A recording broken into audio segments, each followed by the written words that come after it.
Hello, can you hear me all right? Yes, I can. How are you? Doing good. How are you? It is snowing out, which I'm sure you heard, so I enjoy I snow, so did. pretty decent. Yeah, no, snow's cool. We actually don't. I'm in Minnesota and we don't have any right now, which is, Oh, you know. Klobuchar, the best quote of all time. Oh my God, what did she say? It was like, Oh, her announcement or no, whatever, the or blizzard, the hair and the blizzard joke. Find it The quick. president actually sent out a tweet. He made fun of me for talking about climate change in the middle of a blizzard, and he called me Snow Woman. So I wrote back, hey, nice. Donald Trump, the science is on my side, and I'd like to see There how she your hair is. would fare in a blizzard. Yeah, well, I wanted to start out by saying a formal apology, I think, just for being I'd say rude on Twitter. I don't want to um 'cause, like, one person I follow who I recommend if you wanna check out, who I you should also still keep watching Jolah, 'cause Jolah's got good points you should listen to, but, Michael Brooks, who did pass away this year, sadly, but he has a really good, phrase, which is, you don't wanna be ruthless with systems, and be kind to people, and, I'm trying to put that into good practice, and, yeah, and I really do think, like, what you talk about on the show, like, how the left can be, especially the left online, which I completely agree with, is can be so disruptive and toxic, and I think trying to be more cooperative, and like I think there was a Pac-Man thing Vosh did with until like a time like socialist soc dems, whatever you want to call yourself, like all like people's interests align to in the immediate, and I think that's true, and so it's trying to put that into practice, which I think we need to do if we want to win, which in politics, winning and getting things for people is important. So that was what I wanted to open with, if that's all right. And then I think basically cover over the thing that we had. I think like our biggest disagreement over, which was like defund, um, as like a policy and as well, because I don't disagree that the messaging is problematic and the messaging creates issues. I guess what I wanted to ask you is there a difference, and I guess this goes into earlier with the conversation, like you talking about the minimum wage and scaling the minimum wage based on like locations and local economies. Like, do you believe like there's going to be a different solution for policing in urban, suburban, rural areas? So my position on defund the police, I think people like Vosh give it a discredit when he says it's only a slogan.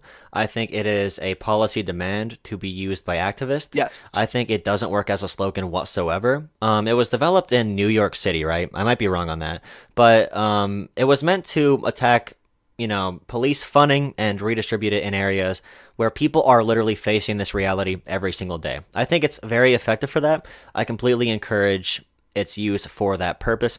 When it comes to a national campaign, I don't agree with its, you know, prospect as a slogan whatsoever, and it's not a slogan.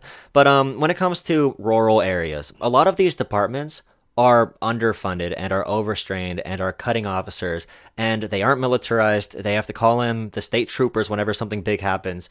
And defund the police, not only does it scare white people, which is pretty bad when it comes to getting elected, because white people own everything, which sucks, but it also doesn't really address the concerns in these areas when it comes to funding and police. So that's my position on it. I 100% agree. Defund the police is great. Activism, I fully support that. But when it comes to a national campaign, I think it's really defeating in politics. Right. And so one thing I've like thought about, because I do agree, like, if there's going to be a politician like openly, like, this is actually something we saw, and I have participated in a lot of the marches and I did a government sit-in at the Capitol, and that was like in June, right after the killing of Floyd, and we were surrounded by like National Guard and or state troopers, um, and that was intimidating. And then you know, seeing it on the ground is one thing, and I think you're right where it's like as a national campaign, if you have politicians come out and just, "We're gonna defund the police, abolition," that is gonna scare people off, and it did arguably here because because of the visceral reaction, we had our city council, like pass a resolution like 12-0, like they all voted in favor of it, and some of them are not. Not as progressive as others, obviously, but they voted because there was so much outrage. Two, like proceed with like abolishing police, and that first step was changing our city charter. Well, the Minneapolis city charter. I do not live in Minneapolis, but I live in one of the surrounding suburbs. The Twin Cities is a huge area where we affect really everything together, especially as a good culture and economy. But they kind of basically, like you talked about, like it was a push too fast, and now we've seen like a crime wave come. Um, Arguably though, nationwide, like it's not just in cities, at least, like it's not just localized to the Twin Cities, but people have used that to be like, well, we can't get rid of the police. And like polling that was done in August, and I have links to these if you want me to drop them. Most Minneapolis voters say defund the police in terms of redirecting funds from the police department to social services. This was like 73-24. However, and obviously, and then you can see demographics, like obviously 18 to 34-year-olds, 88% through the roof. And then even like a plurality or a majority actually of age 65 plus, 59% are in favor, obviously much less though, because they're older. But then you get to really interesting stuff like when it comes to reducing the size of police force, people are not comfortable with that. So they do want funds redirected, but they want the same number of cops because there are people who are concerned about the crime increase. And that's what again, like going back to your channel and kind of your push, like I found you on, I looked this up before I came on so I could say, I found you in October on your why the left should like be wary of Nico House or whatever, because I watched that and that was a train wreck. He was on Vosh that one time. And your whole towards nuance and pragmatism, like that is very true, especially with this issue, because again, people want funds redirected for other safety measures, but at the same time, that new alternative to like crime prevention has not been established yet. So you have people concerned about it, and the only means to protect them or feel safe is the police. I don't know how to say yeah, this. so in a local area, you have a chance to make a discussion and to have, a certain relationship with the community, and that community knows more about the reality of what's happening. So you can push something that is really complicated more so. So like defund the police, everybody probably knows what it actually means in Minnesota. In other places of the country where it's like, no. well, I'm not going to say everybody, but more people relative to the rest of the country would know it in Minnesota than somewhere in the middle of a Rust Belt state where they're already scared about whatever taking over their communities. So when we talk about like what can we do to free people from this vicious cycle, because you just said it, like Black Americans are more likely to see crime, and in Minneapolis, Black Americans wanted to retain the police force instead of reducing it, more so than white people did. So it's like, if you see more crime, you're going to want more police. But how do we focus this? And you might have some ideas. How do we focus this, anti-police campaign into something that is pro building like social structures and other things that can decrease crime? Because a lot of my messaging around this issue isn't like some type of sociological explanation for why crime is lower in better conditions. I literally say something like, have you ever seen a rich man rob a bank? Or have you ever seen a rich man hold up a gas station? You don't have to when when talking to regular people. You don't gotta be like, all right, I have the big Karl Marx sociological explanation for the crime cycle. You don't have to say that. Just appeal to their emotion. Like, rich people don't rob stuff. Why? Because they grow up in worse conditions. Why? Because of these areas, low education funding. And say, you know what? If we do these things, not only are we going to reduce crime, not only are we going to, make it, honestly, I think defund the police and all these calls can be shifted in a way that is seen as pro-police. I don't think everything needs to be ACAB. I think a lot of people who like the police can be caught by forming this in a different way. Like, for example, like if we reduce crime, police officers will be safer. I am doing this and pushing for this because I know this will make everybody safer. I don't know if you would agree with that at all, though. Well, it's nuanced because I do still have a cab in my Twitter bio left over from June, and it's still very high, I would say, rhetorically in the Twin Cities amongst activists and organizations. And I do have, like, I grew up with a really close, and their family's still close to ours. We haven't spoken for a lot of the year or met because of COVID and the uprisings, like tons of factors. But he is a cop, and and I do think he is a good person, a good man. I think he's one of the better ones. There's still things about him as an individual where I'm kind of like, oh, that's a little like if he's a high bar, to me that's a concern in terms of who gets on the force. But to get away from ACAB, because ACAB is, again, very much a performative, like, protest driven, kind of cheerleading push towards the goals of abolition and defund.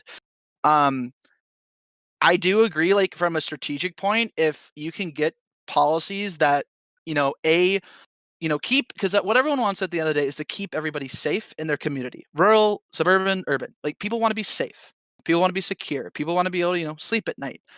If you can tactically, frame this debate in a way that is pro-police, which I agree with you, you can, then I do say go for it. If you can call it divest and invest, I think is one of the things you say, and other people have said that too. Go for it. My concern comes into like, especially with the MPD. If you allow, I do, one of the things that radicalized me, and I'll actually share this for you, and you know this, I think, but and other people in chat.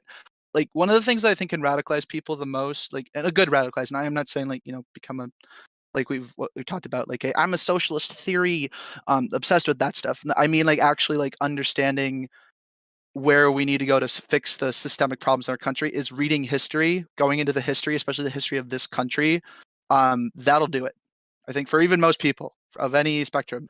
Just one key point I want everyone to consider. So, if anybody has ever seen a complex math equation on a board or something, and you were unable to solve it, I was talking to a friend who said, before I got into, he goes to UPenn Ivy League school.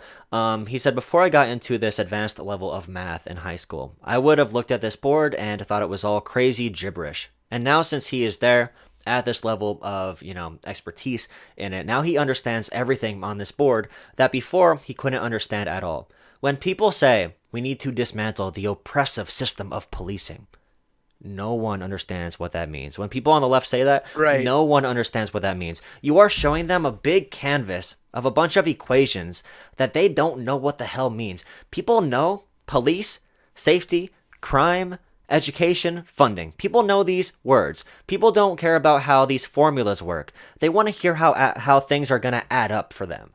So when we're framing these discussions, although you might know more about, like, and this isn't about you, I saw Icy Roos say something in chat. Even though you might know something about the police that other, people might not. Although you know this stuff, you have to consider it. Like, you might know the police in America have been like a gang, for example. But if you ask a person, what are police in America? They probably have a very good view of them. And I will be honest, 90% of people I know that are on the left, they have said to me, like, if I was in trouble, I would call cops right away. And I know a lot of people don't have that experience. But another thing on the left, a lot of people have a personal experience dealing with an issue. Like, say you are a victim of police brutality. I know America has a lot of stories about her experiences with the cops.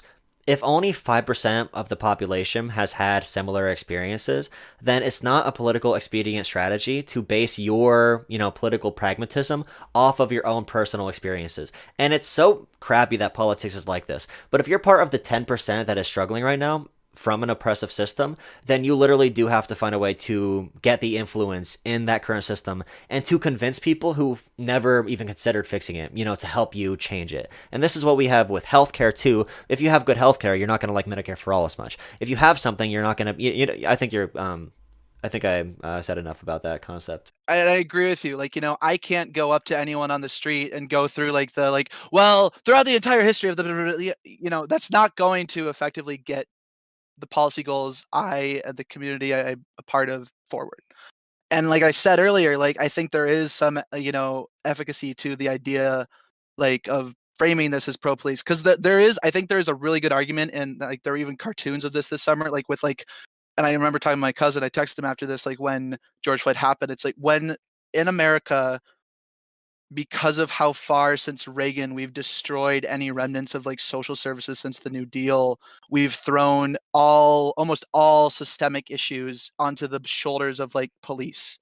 And when this was my response actually to when the riots happened, was like, because when the only way society responds to societal like malfeasance, like people suffering, people in poverty, people, like, when the only response they get and they see is literally like a knee coming down on someone's neck or shootings and just the cops, which again is because they're the people that our government, our society, actually us as a people, we have shoved all of this onto them. We have shoved this onto the cops, and they're dealing with it the way they know in the system they are participating, know how to deal with it, which is unfortunately through force. And when these people only get dealt with through force, when people in the country, again, not just black people, it's disproportionately black people, but it is by far a lot of Americans. When they only get dealt with in that way, they will at some point, especially when you've locked them all up for a month and there's a pandemic raging and everyone's got cabin fever, when that fever pitch breaking point happens, they have seen, oh, the way to go to get the thing done is force, because that is what has been impacted on them. And again, that is, I think, something we can really talk about is like getting a lot of this stuff off of police shoulders and into the hands of like social workers and first responders who more successfully can deal with certain problems police, just aren't trained with. And I think an effective strategy to a lot of this is attacking from the inside. So if something is really popular, like police, I think you do as much as you can to talk to people in a way that is very, very, very good faith, very positive. Like even if you believe police are corrupt and can't be reformed, in any way, you should be approaching conversations with other people like that and sell your policies that are considered radical in a way that these people will agree with, because they're not radical. These are things that would help everybody if they were implemented. And if you approach it with like, I hate cops, when cops are very, very, very popular, then people are not going to be able to listen to you in the same way than if you come up and say, here is a policy that can help both cops and can help me and can help our community in general. It can help the crime rate go down. It can help all of this stuff. All of us will be safer. If you approach it that way, it will be better. And then, if you aren't saying you hate cops all the time, when there is a national crisis or like a big event like Floyd, when that happens, you do have the position to argue from the inside. So like, all these policies you were, saying to these people, use that, use those reforms and use that event to popularize your not reforms, but whatever you want to do to police, but use that event to popularize that, while at the same time it'll hurt the police's approval rating. So like, you know what I mean? Because it puts people in a position where they're like, oh wait, these views are sympathetic towards law enforcement. These views are pro community, and we have all the propaganda for cops over the past 500,000 years in America. So I think we have to sort of like work with it in politics. But like I said before, direct action is 100% different from anything I'm going to talk about on this channel. Like, I'm never going to claim anything when it comes to direct action. I don't know anything about that. I'm not well versed in it. I would never talk about, what activists should do. I hate people that do that because I don't think they have any right to talk from their fancy YouTube studios about what activists should do. Yes, I hate that shit. But yeah, I'll be talking about political pragmatism and, leave it up to the activists. But when it comes to, this is my political strategy, I guess, when it comes to getting political power. Yeah. So I'd be the person inside on the inside-outside strategy that I do support.